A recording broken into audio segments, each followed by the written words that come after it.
भगवान श्री कृष्ण से जुड़ी खास बातें। सवाल नंबर 1, किन खास योगों में हुआ श्री कृष्ण का जन्म? जवाब, श्री कृष्ण ने अपने जन्म के लिए मध्यकाल को महत्व दिया। मध्यकाल यानी बीच का समय। भाद्रपद मास की अष्टमी तिथि बुधवार की मध्य रात्रि में चंद्रोदय होता है, उसी समय भगवान प्रकट हुए। अष्टमी तिथि पक्ष के बीच में आती है। भाद्रपद का माह भी हिंदी पंचांग के बीच का महीना है। बुधवार भी सप्ताह के मध्य में ही आता है। जन्माष्टमी पर चंद्र रोहिणी नक्षत्र में होता है। इस नक्षत्र के स्वामी भी चंद्र ही है। इस तिथि पर चंद्र उच्च का होता है। श्री कृष्ण अवतार चंद्र वंश में हुआ और चंद्र से ही इस वंश की शुरुआत भी हुए है।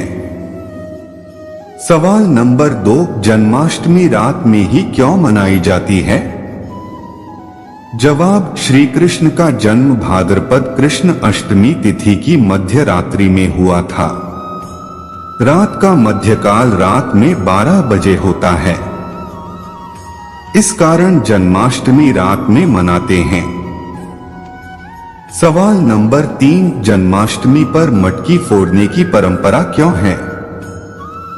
जवाब, बालकृष्ण के सभी मित्र ऐसे परिवारों से थे जिन्हें माखन खाने को नहीं मिल पाता था। गांव के सभी लोग माखन कंस के यहां पहुंचा देते थे। अपने मित्रों को माखन मिल सके इसलिए श्री कृष्ण ने माखन चोरी की लीला की थी। उस समय गांव के लोग घर की छत के माखन की मटकी लटका कर रखते थे। कृष्ण और उनके सभी मित्र छोटे थे, उनके हाथ मटकी तक पहुंचते नहीं थे। ऐसे में सभी मित्र एक दूसरे पर चढ़कर मटकी तक पहुंच जाते थे और फिर माखन खाते थे। कभी कभी वे मटकी फोड़कर भी माखन खाया करते थे। इसी मान्यता की वजह से जन्माष्टमी पर माखन की मटकी फोड़ने की परंपरा है। सवाल नंबर 4, श्री कृष्ण को माखन मिश्री का भोग क्यों लगाते हैं? जवाब, श्री कृष्ण को बचपन से ही माखन मिश्री बहुत प्रिय था।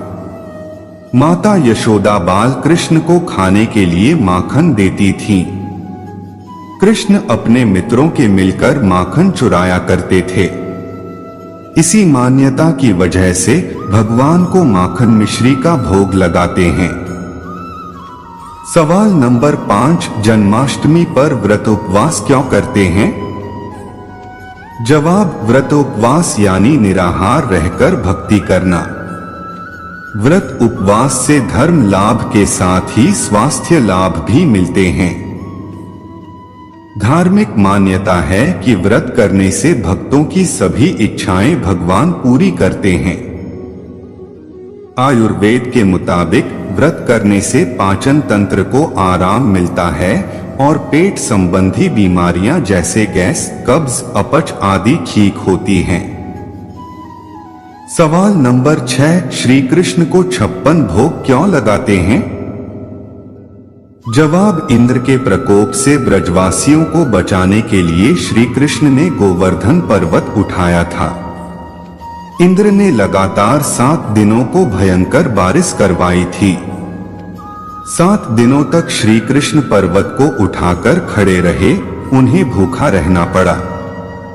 इंद्र की पराजय के बाद ब्रजवासियों ने श्री कृष्ण को 7 दिन और 8 पहर के हिसाब से 56 व्यंजन खिलाए थे। तभी से भगवान को 56 भोग लगाने की परंपरा शुरू हुई। राधे राधे। ऐसे ही वीडियो देखने के लिए हमारे चैनल को सब्सक्राइब करें और लाइक, कमेंट, शेयर करना ना भूलें। वीडियो देखने के लिए धन्यवाद।